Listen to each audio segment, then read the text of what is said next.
जो next topic है वो है अपेक्षिक अपवर्तनांक किसे कहते हैं। तो अब समझिए जरा ध्यान से, ओके, कि उसमें अपवर्तनांक में मैं किससे कंपेयर किया था, यस हवा से किए थे। लेकिन इसमें क्या है कि ये समझिए कि आपका क्या है, तो कांच है, यानी यूँ समझिए कांच के अंदर, यानी ये ऐसा मान लीजिए कि ये आपका पानी है, और क्या है ना कि इधर जो है आपका समझिए कि ये आपका क्या है, तो आपका कांच है। आपको दोनों चीजें समझ में आ रहा है कि ये पानी है और ये क्या है, कांच है, ये क्या है आपका हवा है, समझ रहे हैं। अब देखिए अगर इसमें और इसमें तुलना करके अपवर्तनांक निकाला गया था तो कितना निकला था पानी का, यस 1.33 निकला था। अगर इससे कंपेयर करके ये वाला निकाला गया था तो कितना निकला था, 1.50 निकला था। यहाँ तक तो हम लोग समझ गए, ओके, यहाँ तक कोई प्रकार की प्रॉब्लम हो तो बोलिए।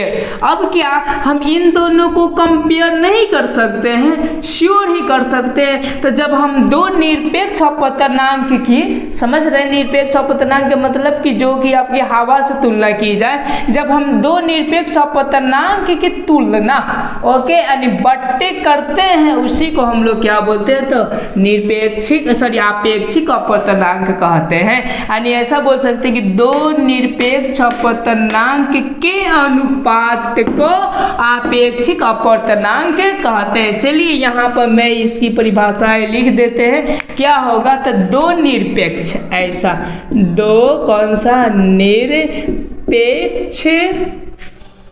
अपवर्तनांक को क्या कही जाती है, यस दो निरपेक्ष अपवर्तनांक के अनुपात को यस अपेक्षिक अपवर्तनांक कहते हैं, अपेक्षिक अपवर्तनांक कहा यस जाता है। आपको ये बातें आपको समझ में आ गया होगा कि अपेक्षिक अपवर्तनांक किसे कहते हैं। अब चलिए अपेक्षिक अपवर्तनांक को कैसे सूचित किया जाता है, तो इसको मान लेते हैं माध्यम 1 और इसको मान लेते हैं कौन सा, माध्यम 2।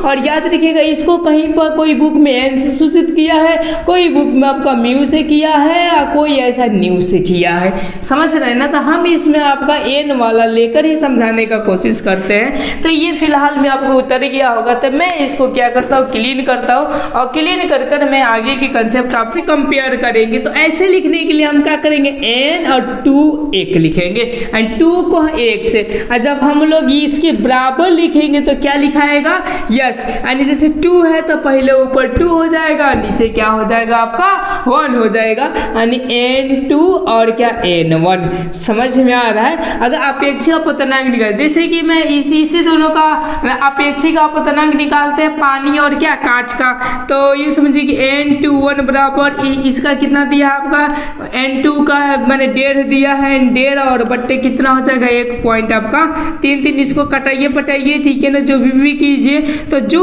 आएगा वो आपकी क्या हो जाएगा, अपेक्षिक अपवर्तनांक हो जाएंगे। तो बस इसमें इतना ही है टॉपिक, कुछ इसमें कुछ ज़्यादा खासकर है नहीं, बस ये था कि दो माध्यमों को यहाँ पे क्या किया जाता है, सॉरी दो निरपेक्ष अपवर्तनांकों के क्या किया जाता है, तो अपवर्तनांक जो निकाली जाती है उसी को हम लोग क्या बोलते हैं, तो अपेक्षिक अपवर्तनांक कहा जाता है।